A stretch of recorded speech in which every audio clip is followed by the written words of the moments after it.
भाषाई मर्यादा तार तार करने वाली सियासत को आज सबसे पहले समझेंगे अपराधियों की जात पर आखिर ये कैसी राजनीति इस वक्त बिहार में हो रही है। कब कब दी गई बिहार के कोर्ट को उड़ाने की धमकी, इस क्रोनोलॉजी को भी समझेंगे। क्या धरने के चक्कर में, घेरने के चक्कर में खुद राहुल घिर गए? अब चलिए खबरों को समझते हैं जरा विस्तार से। आरजेडी की ओर से सोशल मीडिया प्लेटफॉर्म एक्स पर एक बेहद आपत्तिजनक पोस्ट किया गया। इस पोस्ट में सीएम को लेकर बेहद आपत्तिजनक शब्दों का इस्तेमाल किया गया, जिसका जवाब जेडीयू ने भी सोशल मीडिया एक्स पर उसी भाषा में आरजेडी को दिया। दोनों ही पोस्ट में भाषाई मर्यादा जैसे तार तार होती हुई नजर आई। सवाल है कि राजनीति का ये कैसा स्तर है। दिखाकर नहीं बोल सकते, उधर दिखा। पिछले 2 दिन से बिहार का सियासी पारा हाई है। सोमवार को बिहार विधान परिषद में तनातनी दिखी। मंगलवार को आरजेडी एमएलसी सुनील सिंह और मंत्री अशोक चौधरी के बीच तू तड़ाक तक हुआ और बुधवार को ये लड़ाई सोशल मीडिया पर पहुंच गई। जहां पहले आरजेडी ने भाषाई मर्यादा को तार तार किया, तो जेडीयू की ओर से भी संयम बरतने की बजाय उसी भाषा में जवाब दिया गया। हुआ यूं कि आरजेडी की ओर से सोशल मीडिया एक्स पर एक बेहद आपत्तिजनक पोस्ट किया गया। इस पोस्ट में सीएम को लेकर बेहद आपत्तिजनक शब्दों का प्रयोग किया गया। आरजेडी की ओर से लिखा गया, जिंदा लाश कुछ समय और अगर गद्दी पर बैठा रहा तो बिहार जिंदा मुर्दा हो जाएगा। इसके बाद जेडीयू ने भी सोशल मीडिया एक्स पर ही आरजेडी को जवाब दिया। जेडीयू ने लिखा, खुद को गलाकर बिहार में जान फूंक दिया, नर्क से निकाल सपनों का बिहार रच दिया। काश ऐसा लाश तुम्हारा बाप भी होता, कम से कम बिहार अपना अस्तित्व तो न खोता। तुम्हारे माँ बाप तो जिंदा थे ना, पर स्वार्थ की आग में उन्होंने बिहार जला दिया, खून चूस कर राज्य को जिंदा लाश बना दिया। सोशल मीडिया पर वार पलटवार के बाद जुबानी जंग भी तेज हो गई है। पार्टी को शब्द के इस्तेमाल सीखने की राजद को जरूरत है। सिखाने वाला अगर हरियाणा का नहीं सिखा पा रहा है तो बिहारी मॉडल तैयार है। एनडीए के नेताओं ने आरजेडी पर पलटवार किया। शब्दों का अगर इतना ही ताकत है तो सदन में बहस करिए, तथ्यों को रखिए, तर्क के साथ बहस करिए। इस तरह के शब्दों का प्रयोग कर बिहार की गरिमा खराब मत करिए।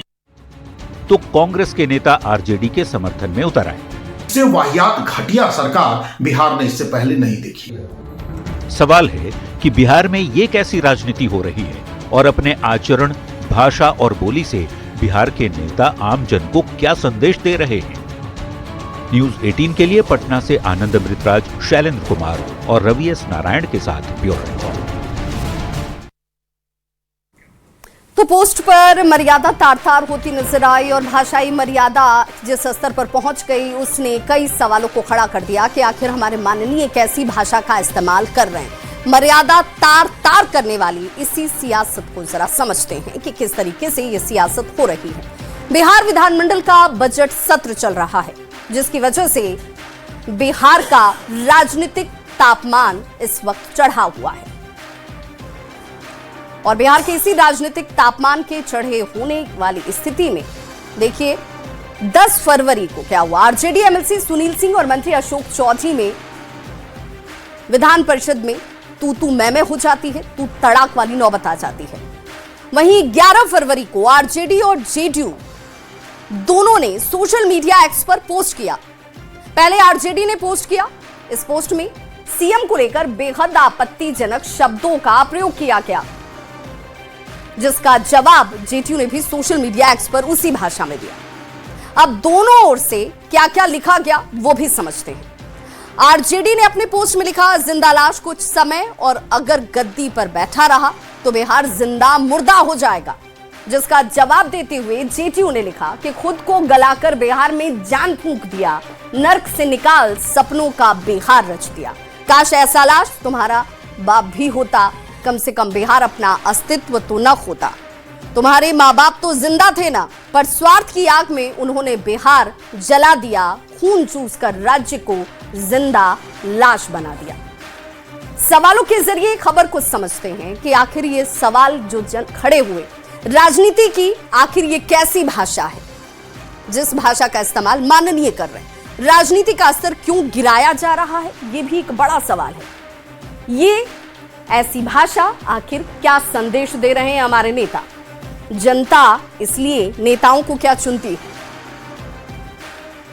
बिहार में अपराधियों पर हो रही कार्रवाई पर भी अब सियासत देखिए किस कदर शुरू हो गई है। मनेर से आरजेडी के विधायक भाई वीरेंद्र ने सरकार पर एक ही जाति के लोगों को टारगेट कर कार्रवाई करने का आरोप लगाया, जिस पर एनडीए नेताओं ने पलटवार करते हुए कहा कि ये लोग जाति से ऊपर उठ ही नहीं पा रहे, अपने शासन में जैसा करते थे उनको वैसा ही दिखाई दे रहा है।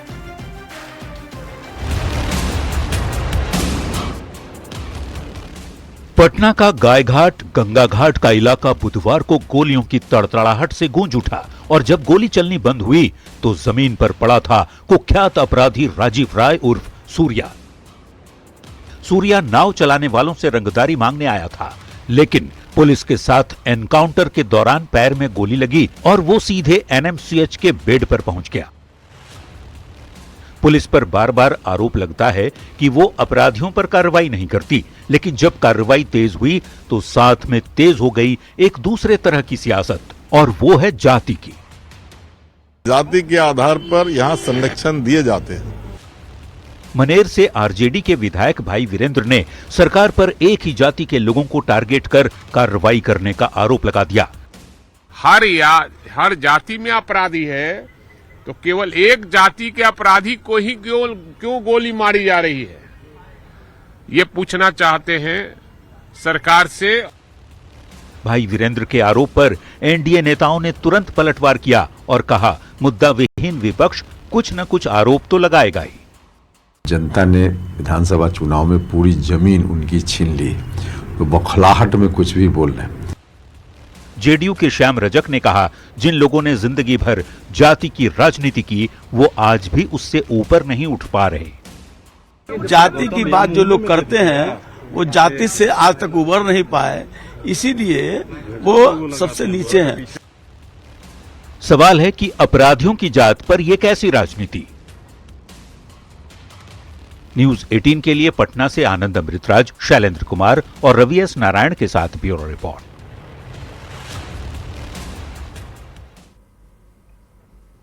तो बिल्कुल सवाल इसलिए उठ रहा है कि अपराधियों की जात पर आखिर ये कैसी राजनीति करने लगे हमारे नेता, क्योंकि अपराध होता है और अपराधी की कोई जाति नहीं होती, लेकिन हम हैं कि जाति नहीं है। अब ऐसे में इस खबर को समझते हैं। बिहार में कानून व्यवस्था हमेशा से एक बड़ा मुद्दा रहा है। कानून व्यवस्था की बात करें तो कानून व्यवस्था के मुद्दे पर लालू परिवार की सत्ता चली गई थी। कानून व्यवस्था पर ही विपक्ष अभी सरकार को घेर रहा है। हाल के दिनों में पुलिस लगातार हाफ एनकाउंटर कर रही है। अपराधियों के खिलाफ पुलिस का ऑपरेशन लंगड़ा लगातार चल रहा है। अब अपराधियों पर कार्रवाई पर भी सियासत जो है वो शुरू हो चुकी है। समझते हैं कि आरजेडी विधायक भाई वीरेंद्र का आखिर आरोप क्या है। वो कह रहे हैं कि एक जाति के अपराधी को टारगेट किया जा रहा है, सिर्फ एक जाति के अपराधी पर ही कार्रवाई ना हो, ये कह रहे हैं भाई वीरेंद्र। खबर तो समझिए। भाई वीरेंद्र के आरोप पर उपेंद्र कुशवाहा की तरफ से जब जवाब दिया गया तो क्या कहा गया? एनडीए की सरकार में अपराधी की जाति नहीं देखी जाती, अपराधी किसी भी जाति का होगा, कार्रवाई जरूर होगी। भाई वीरेंद्र के आरोप पर श्याम रजक का जवाब भी आया। उन्होंने कहा कि जाति की राजनीति करने वाले जाति से ऊपर उठ ही नहीं पा रहे हैं। सवालों के जरिए भी खबर को समझिए। अपराधियों की जात पर यह कैसी राजनीति है? अपराध हो तो भी दिक्कत, अपराधी पर कार्रवाई हो तो भी परेशानी क्यों है? अब जबकि पुलिस की कार्रवाई पर जाति वाली सियासत हो रही है, ऐसे में पुलिस एनकाउंटर वाली खबर को भी समझना जरूरी है। तो एनकाउंटर से जुड़े कुछ आंकड़े भी जान लीजिए। जून 2025 11 फरवरी से लेकर 2026 यानी कि पिछले 8 महीने में 20 एनकाउंटर हुए। इसमें एक नक्सली सहित 3 अपराधी मारे गए, जबकि 18 घायल हो गए। अब कब एनकाउंटर हुआ वो भी जरा समझिए। आज के पहले 6 फरवरी को वैशाली में एनकाउंटर हुआ था, जिसमें सोना लूट गैंग का मास्टरमाइंड प्रिंस एनकाउंटर में ढेर कर दिया गया। 21 जनवरी 2026 मसौढ़ी। पटना के इस मसौढ़ी में लॉरेंस बिश्नोई गैंग के शूटर परमानंद यादव का हाफ एनकाउंटर किया गया। 15 जनवरी 2026 को पटना के मनेर में ही एनकाउंटर में अपराधी नीतीश यादव के पैर में गोली लगी। 11 जनवरी 2026 बाढ़ का क्षेत्र कुख्यात प्रहलाद कुमार एनकाउंटर में घायल हुआ। तारीख बदली 2 जनवरी 2026 पटना के खगौल में कुख्यात मैनेजर राय एनकाउंटर के बाद गिरफ्तार कर लिया गया। 31 दिसंबर 2025 बेगूसराय जिला माओवादी संगठन का जोनल सचिव ढेर किया गया। 27 दिसंबर गोपालगंज जिला थावे मंदिर में चोरी के आरोपी का एनकाउंटर किया जाता है। 17 दिसंबर 2025 पिछले साल छपरा में 2 अपराधी एनकाउंटर में घायल हुए। 10 दिसंबर 2025 पटना के जानीपुर में बैंककर्मी से रंगदारी मांगने वाले का एनकाउंटर किया गया। 16 नवंबर 2025 पटना का खुशरूपुरी का इलाका इनामी अपराधी मिथुन कुमार मुठभेड़ में घायल हुआ। 17 अगस्त 2025 पटना का आलमगंज इलाका मुठभेड़ में कुख्यात विजय सैनी के पैर में गोली लगी। 6 अगस्त 2025 को पटना के फुलवारी शरीफ में कुख्यात रोशन शर्मा के पैर में गोली लगती है। पटना का रानी तालाब क्षेत्र 13 जुलाई 2025 पिछले साल एनकाउंटर में अपराधी सूरज के पैर में गोली लगी। वहीं पटना के ही माल सलामी में 7 जुलाई 2025 को एनकाउंटर में विकास उर्फ राजा को ढेर कर दिया गया।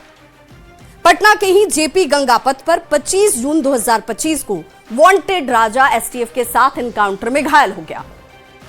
पटना के ही खुसरूपुर में 13 जून 2025 को अपराधी अंगेश कुमार को गोली लगी। दानापुर का इलाका 13 जून 2025 हत्याकांड का आरोपी एनकाउंटर में घायल हो जाता है। 11 जून बेटा के विष्णुपुरा गांव में भागने की कोशिश के क्रम में हत्या का आरोपी ईशु कुमार के पैर में गोली लगती है। इन आंकड़ों को देखने के बाद फिर वही सवाल खड़ा हो रहा है कि अपराधियों की जात पर यह कैसी राजनीति। अपराध हो तो दिक्कत, अपराधी पर कार्रवाई हो तो परेशानी क्यों है। बिहार में पटना सहित कई जिलों की कोर्ट को एक बार फिर से बम से उड़ाने की धमकी मिली। बड़ा सवाल यह कि आखिर कोर्ट को बार बार धमकी कौन दे रहा है और आरोपी पकड़ा कब जाएगा। पूरी खबर देखिए इस रिपोर्ट के जरिए।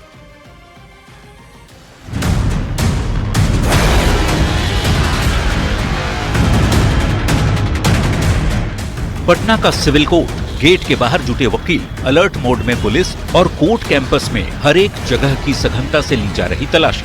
दरअसल पटना सिविल कोर्ट को फिर एक बार बम से उड़ाने की धमकी मिली है। जिला जज को ईमेल के जरिए मिली धमकी में कोर्ट को बम से उड़ाने की चेतावनी दी गई। कोर्ट कैंपस को खाली कराकर पुलिस जांच में जुट गई। शुरुआती जांच में सब कुछ सामान्य पाया गया, लेकिन कोर्ट से जुड़ा मामला था, इसलिए कोई ढिलाई नहीं बरती गई। हालांकि बार बार मिल रही धमकी के बाद भी आरोपी की पहचान तक नहीं होने से वकीलों में प्रशासन के प्रति नाराजगी दिखी। प्रशासन के घेरे में रहता है कि नहीं? वो प्रशासन के लोग क्या कर रहे हैं? साइबर वाले क्या कर रहे हैं? प्रशासन के लोग आजकल नेतागिरी करने लगे हैं। रोड पर कोई काम नहीं कर रहा है। कौन काम कर रहा है बताइए? पटना से करीब 365 किलोमीटर दूर किशनगंज में भी कोर्ट को बम से उड़ाने की धमकी से हड़कंप मचा रहा। ऐसी धमकी से कोर्ट के काम पर भी असर पड़ता है और दूर दराज से इंसाफ की आस में पहुंचे लोगों में निराशा दिखती है। जरूरत है धमकी के पीछे किनका हाथ है पता लगाने की, ताकि कोर्ट का काम बिना बाधा के चल सके। न्यूज 18 के लिए पटना से धर्मेंद्र कुमार और मनोज सिन्हा के साथ किशनगंज से आशीष सिन्हा की रिपोर्ट। तो बार बार मिल रही इस तरह की धमकियों के बाद से लोगों की परेशानी भी बढ़ी और सवाल लोगों के जहन में ये कि आखिर ये धमकी दे कौन रहा है। ऐसे में खबर तो समझिए कि बिहार के कोर्ट को उड़ाने की धमकी जो है वो कब कब दी गई, तारीख दर तारीख। 25 अप्रैल 2025, 28 अगस्त 2025, 16 अक्टूबर 2025, 30 अक्टूबर 2025 को ऐसी ही धमकी आती है ईमेल के जरिए। 5 दिसंबर 2025 को एक और ईमेल आ जाता है। 8 दिसंबर 2025 को भी ऐसा ही धमकी भरा मेल आता है। 15 दिसंबर 2025, ये पिछले साल के आंकड़े। अब जरा 2026 देख लीजिए। 8 जनवरी 2026 को ऐसे ही ईमेल के जरिए धमकी दी गई, कोर्ट परिसर खाली हुआ। 28 जनवरी 2026, फिर 9 फरवरी 2026 और 11 फरवरी। इसी फरवरी महीने में अब तक यानी आज की तारीख तक धमकी 2 बार दी जा चुकी है। अब ऐसे में समझते हैं कि अक्टूबर 2025 से कोर्ट को उड़ाने की धमकी का सिलसिला देखिए किस तरीके से रफ्तार पकड़ता हुआ नजर आया, तेज हुआ। एक साथ कई कई जिलों के कोर्ट को उड़ाने की धमकी जो है वो मिलती है। कभी पटना हाई कोर्ट को तो कभी सिविल कोर्ट को उड़ाने की धमकी मिल जाती है। 8 दिसंबर से 11 दिसंबर तक 4 बार पटना हाई कोर्ट को उड़ाने की धमकी मिल चुकी है। कैसे दी जाती है कोर्ट को उड़ाने की धमकी, जरा वो भी देखिए। ज्यादातर जो है ईमेल के जरिए ये कोर्ट उड़ाने की धमकी मिलती है। किस चीज से कोर्ट उड़ाने की धमकी मिली, तो आरडीएक्स का इस्तेमाल करने की बात कही गई और इसीलिए सतर्कता ज्यादा बन जाती है। धमकी के बाद पुलिस हाई अलर्ट पर आ जाती है। चप्पे चप्पे की जांच की जाती है, एक एक कोना तलाशा जाता है। अब तक की जांच में सारी जितनी भी धमकियां मिली वो फर्जी पाई गई। सवालों के जरिए अब इस खबर को समझते हैं, कौन देता है बार बार कोर्ट को उड़ाने की धमकी। ये सवाल है, कोर्ट को उड़ाने की धमकी के पीछे आखिर मकसद क्या है? जानबूझकर प्रशासन के साथ क्या मजाक किया जा रहा है? ऐसे धमकी देने वालों को क्यों पकड़ नहीं पाती है पुलिस? और ऐसे में क्या सुरक्षित हैं बिहार के कोर्ट? ये सबसे बड़ा सवाल है। इन सवालों का जवाब समझने के लिए पहले यह समझना जरूरी है कि क्या बिहार के कोर्ट में कभी कोई ऐसी घटना हुई है? अगर हुई है तो कब कब और किस स्तर की? तो आइए इसे समझते हैं। कब कब बिहार के कोर्ट दहले हैं। 15 दिसंबर 2023 को दानापुर कोर्ट कैंपस में कुख्यात अभिषेक कुमार उर्फ छोटू सरकार मारा गया, ढेर किया गया। 26 अगस्त 2023 को समस्तीपुर कोर्ट परिसर में शराब तस्कर पर फायरिंग होती है। 28 मार्च 2023 सहरसा, जहां पर जज के चैम्बर के बाहर बंदी प्रभाकर पंडित की हत्या कर दी गई। 2019 में दानापुर के कोर्ट में बदमाश को भागते समय सिपाही की हत्या कर दी गई। और 2018 में सीतामढ़ी के कोर्ट में कुख्यात गैंगस्टर संतोष झा की हत्या हो जाती है। मई 2017 में बेतिया में कुख्यात बबलू दुबे की हत्या हुई। 2017 में ही बाढ़ में गुड्डू सिंह की हत्या कर दी जाती है। साल 2015 आरा कोर्ट में कुख्यात लंबू शर्मा और अखिलेश उपाध्याय बम ब्लास्ट के बाद फरार हो गए और एक सिपाही की मौत हो गई। ऐसे में सवाल उठ रहा है कि क्या सुरक्षित है बिहार के कोर्ट? तो कोर्ट में पर्याप्त सुरक्षा व्यवस्था है क्या? सुरक्षा है तो आखिर ऐसी घटनाएं कैसे हो जाती हैं? इसीलिए ये सवाल उठ भी रहे हैं और सवाल उठने के बाद लोग इसका समाधान चाहते हैं बार बार, क्योंकि कार्य पर असर भी और लोगों की परेशानी बढ़ती हुई। संसद में बजट चर्चा के दौरान नेता प्रतिपक्ष राहुल गांधी ने सरकार पर देश बेचने का आरोप लगाया, तो संसदीय कार्य मंत्री किरण रिजिजू ने उन्हें करारा जवाब दिया।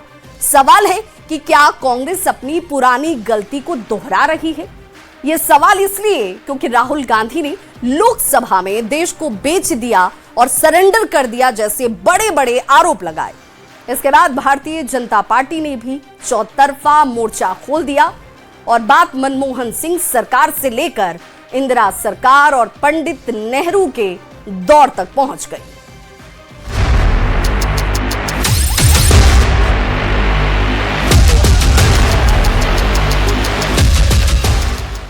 कई दिनों तक बिना छपी किताब के मुद्दे पर अटके रहने के बाद बुधवार को लोकसभा में नेता प्रतिपक्ष राहुल गांधी ने बजट पर अपने विचार रखे। ये अलग बात है कि यहाँ भी वो अमेरिका से टैरिफ डील का मुद्दा ले आए और सरकार पर अजीबोगरीब आरोप लगा दिया। That you have sold India. Are you not ashamed of selling India? You have sold our mother, Bharat Mata. Do you have no shame? Now, I don't believe any Indian Prime Minister would do this. ये जो हुआ है sir, ये पूरा surrender है। राहुल गांधी ने जैसे ही देश बेचने वाला बयान दिया, सरकार और बीजेपी की तरफ से तुरंत जोरदार पलटवार हुआ। आज तक कोई माई के लाल पैदा नहीं हुआ जो भारत को सेल कर सकता है, कोई खरीद सकता है, नहीं हो सकता है। और आपने प्रधानमंत्री जी को कहा, मैं दावे के साथ कहता हूं, इस देश का आज तक सबसे मजबूत प्रधानमंत्री नरेंद्र मोदी जी है। लेकिन मामला सिर्फ वार पलटवार तक ही नहीं रुका, क्योंकि सरकार ने राहुल गांधी के बयान को लेकर एक बड़ा ऐलान कर दिया है। It is a serious breach of privilege. We are going to file necessary notice to the honorable speaker. Rahul Gandhi के बयान पर बीजेपी के फायर ब्रांड नेता गिरिराज सिंह ने भी निशाना साधा। या तो एलओपी